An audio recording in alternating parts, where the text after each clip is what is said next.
네, 안녕하세요. 지텔프 모의고사 풀이 강의를 맡게 된 전수진 선생님입니다.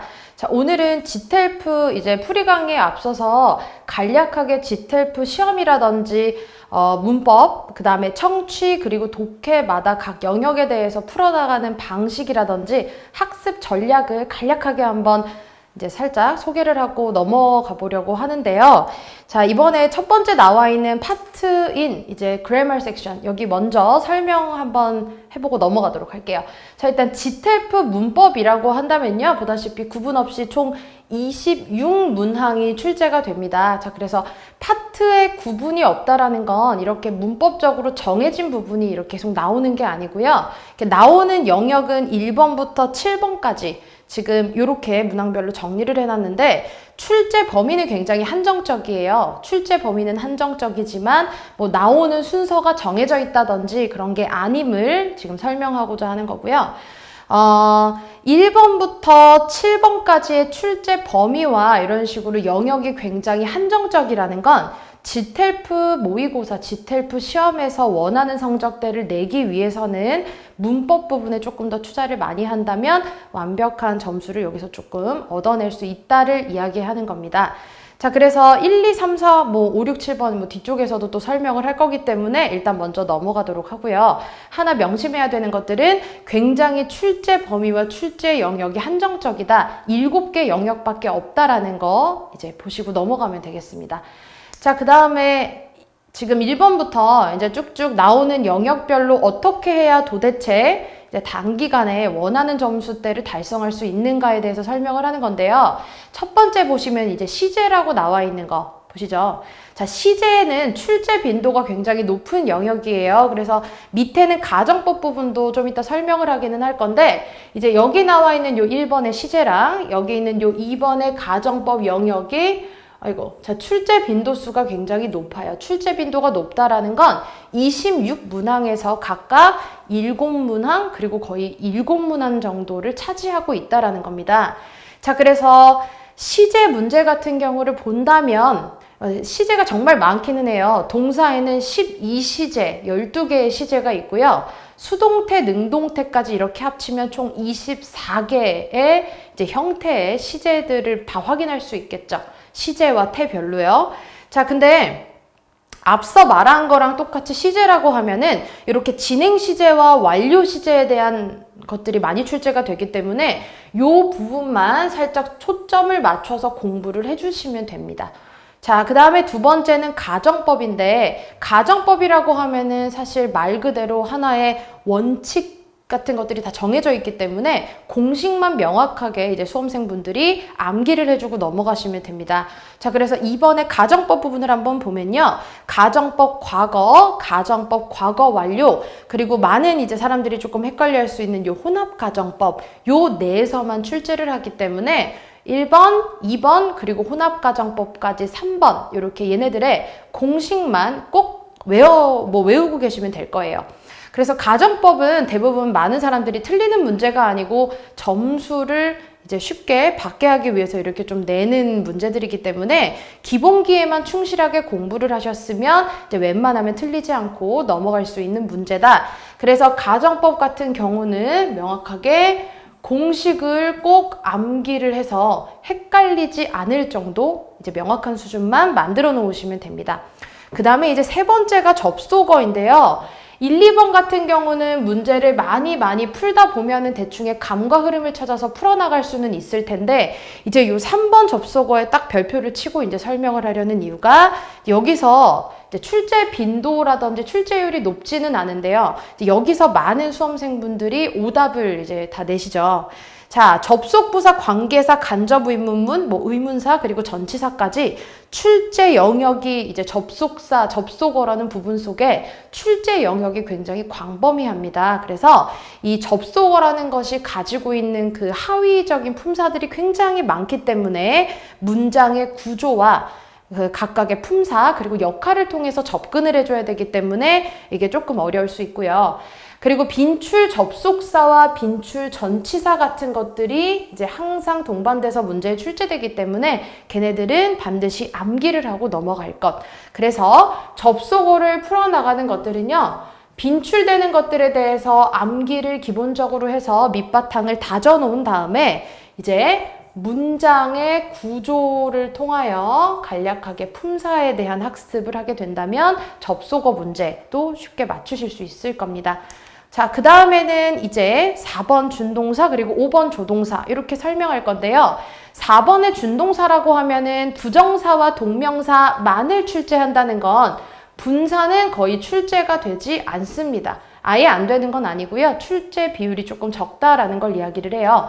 그래서 부정사와 동명사만을 이제 출제를 하는데 보시면 부정사를 목적으로 취하는 동사냐 동명사를 목적으로 취하는 것이냐 아니면 목적격 보어로 부정사만을 취하는 동사냐 즉 어떤 동사가 어떤 준동사를 취하는지를 암기를 해주시면 된다는 걸 말씀드리는 겁니다.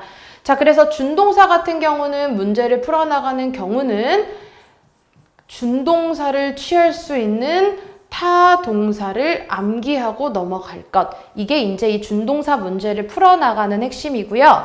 5번의 조동사 한번 볼게요. 자, 조동사 같은 경우는 총 2개의 영역으로 출제가 됩니다. 자, 첫 번째는 당위성을 지니고 있는 조동사 should에 대한 이제 관련 문제가 출제가 되고요. 이거는 빈도수가 꽤 높은 편이기 때문에 잘 보고 넘어가셔야 됩니다. 자, 그 다음에 두 번째는 문맥에 알맞은 조동사를 판별하는 거예요. 조동사는 보다시피 동사를 도와주는 품사가 조동사죠. 그렇기 때문에 조동사의 종류는 생각보다 많고 하지만 조동사가 가지고 있는 의미는 조동사별로 다르기 때문에 이렇게 문맥에 알맞게 판별해 주시면 됩니다. 그리고 문맥에 알맞은 조동사를 판별하라고 하는 건 앞뒤 맥락과 약간의 해석을 좀 해서 내용과 흐름상 이렇게 문제를 풀어나가면 되는 거겠죠. 그래서 요 1번 같은 경우에는 암기가 필수적이고요. 요거 두 번째 문맥에 알맞은 조동사 판별은 방금 문맥이라고 말을 한 거를 보면 얘도 문장 속에서 암기라고 하기보다는 얘네들은 해석을 통해서 이제 문제를 풀어나가줘야 되겠죠. 그래서 어떤 문제가 어떻게 출제되느냐를 출제자의 의도를 명확하게 읽고 풀어나가는 것이 이제 지텔프 문법을 풀어나가는 핵심이다 라고 생각을 해주시면 될 것 같습니다. 생각보다 범위가 1번부터 7번까지로 좁기 때문에 반복적인 이제 문제를 통하여 반복적으로 학습을 하는 것들이 이제 가장 여기서 원하는 점수를 받을 수 있는 좋은 방법이 될 거다라고 생각하고요. 자, 이번에는 리스닝 섹션, 청의 영역으로 한번 넘어가서 이제 설명을 해보도록 할게요. 청의 영역은요, 총 4개의 파트로 구성이 되어 있고요. 문법이랑 마찬가지로 26개의 문항이 출제된다라고 보시면 될 것 같은데요. 파트 1, 2, 3, 4 이렇게 좀 정리를 해놨어요. 파트 1과 파트 3는 둘 다 conversation, 대화 영역이라는 건데요.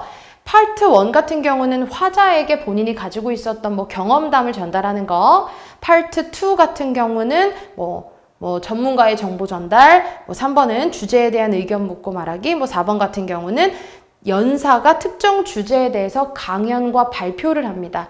자, 그러니까 파트 1부터 파트 4까지 문제를 풀어나가는데 얘네들을 숙지하고 있는 것도 중요한데 제일 중요한 건 요 리스닝에서는요. 이제 우리가 명확하게 듣기에서 주어지고 그러니까 듣기에서 우리한테 원하는 정보를 얼만큼 잘 들어서 얼만큼 잘 원하는 정답을 내느냐이기 때문에 항상 듣기 문제의 핵심은 이 사람이 말하는 것과 내가 지금 무엇을 도대체 언제 어느 부분에서 정답으로 캐치를 해나가야 되냐 그거를 잘 잡아서 선택을 해주시는 겁니다. 자, 그래서 듣기 같은 부분은 언제나 미리미리 노트 테이킹을 통해서 원하는 정보를 그때그때 바로바로 흡수해서 바로바로 원하는 정보를 정답으로 선택할 수 있게 미리 많이 준비를 해 놓으시는 것이 가장 중요한 거고요. 그 다음에 일단 또 넘어가서 이번에는 리딩 섹션으로 넘어가 보도록 할게요. 독해 영역 또한 듣기랑 마찬가지로 4개의 파트로 구성이 되어 있고요. 앞에 나와 있었던 게 26개의 문항들이었다면 얘는 총 28개의 문항이 출제됩니다. 듣기랑 똑같이 1, 2, 3, 4 파트별로 이렇게 4개로 정리가 되어 있는데요. 뭐 얘네들은 지금 독해가 뭐 이런 식으로 지금 나오고 있다 정도만 봐주시면 될 것 같고요. 1번 같은 경우는 인물의 일대기와 업적을 물어보는데요. 그 인물이 도대체 어떤 업적을 행했으며 그 업적을 언제, 어떤 식으로 어떻게 했느냐에 대하여 세부적인 사항을 많이 물어봅니다. 그래서 1번은 그렇게 세부적인 사항을 확인하는 이제 유형이 될 거고요. 파트 2 같은 경우는 실험과 가설 그리고 새로운 발견이라고 했는데요. 어떤 특정한 주제를 가지고 실험과 가설과 발견을 해나가려면 당연히 어떤 연구 같은 것들이 동반되어져야 되는 거겠죠. 그러니까 함께 동반되어진 연구에 대한 내용 같은 것들도 상세하게 묻고 있기 때문에 이 파트 2 또한 그런 부분에 좀 초점을 맞춰볼 것.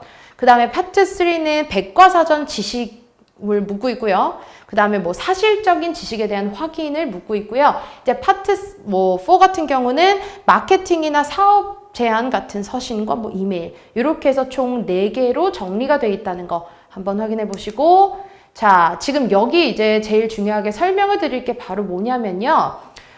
유형입니다. 그러니까는 어떤 내용을 다루느냐가 물론 우리에게 중요한 걸 수는 있겠지만 문제의 유형에 따라서 이제 풀어나가는 방식이 달라질 거기 때문에 거기에 이제 초점을 좀 맞춰볼게요. 자, 일단 일치, 불일치 유형이 있는데요. 말 그대로 지문에서 이런 내용을 내가 이야기를 했는데 이게 옳은 거니 아니면은 그른 거니 뭐 틀린 거니를 물어보는 유형이 바로 파트 1, 일치, 불일치 유형이 되는 거겠죠. 그래서 언급된 사실이라든지 언급된 정보에 대해서 정확한 이해를 묻고 있습니다. 왜냐면은 정확한 사실들에 대한 판별을 원하기 때문에 정확한 이해를 하려면 당연히 해석이 반드시 잘 필요로 뭐 되어질 거고요. 해석을 했다면 그 속에서 원하는 의미까지 이해하는 것들을 필요로 하겠죠. 자, 그 다음에 파트 2는요. 추론 유형인데요. 말 그대로 추론이라고 하면은 직접적으로 명시하지는 않고요. 우리가 본문 내용을 잘 읽어 나갔을 때 간접적으로 내포하고 있는 의미라든지 어느 정도의 내용 우리가 말 그대로 추측해 나갈 수 있느냐를 물어보는 유형입니다. 얘네들은 정확한 해석과 사실적 정보에 대한 판단과 뭐 확인을 필요로 한다면 추론 유형이라고 하면 사실 조금 더 어렵겠죠. 겉으로 드러나지는 않지만 속에 담겨진 의미라든지 를 이렇게 추론해 나가는 건데, 자, 두 번째를 한번 보시면 본문에서 주어진 중심 생각이라고 하면 일종의 주제문 정도라고 생각을 해주시면 돼요. 그래서 주제문이랑 그것들을 보충해주고 있는 문장 간의 관계를 파악하는 거, 이게 제일 중요한 핵심입니다. 자, 그리고 이제 세 번째 같은 경우는 그냥 문제에 이렇게 probably, possibly, most likely와 같은 이런 단어들이 같이 이렇게 껴서 들어가게 된다면 이게 그냥 추론 유형이구나를 확인해 주시면 된다라는 걸 이야기하고요. 그래서 첫 번째가 일치, 불일치, 그 다음에 두 번째가 추론 유형 이렇게요. 그 다음에 마지막에 이제 세 번째가 단어 유형인데요. 이 단어 유형은요, 각 파트마다 두 문제씩이 이제 출제가 반드시 되는데요. 물론 단어 학습을 많이 이제 한 학생이라면 쉽게 점수를 낼 수 있는 부분일 수는 있겠지만 그렇지 않은 경우라면 해당 단어의 앞뒤의 문맥을 통하여 문제를 해결해 나가야 한다라고 생각해 주시면 됩니다.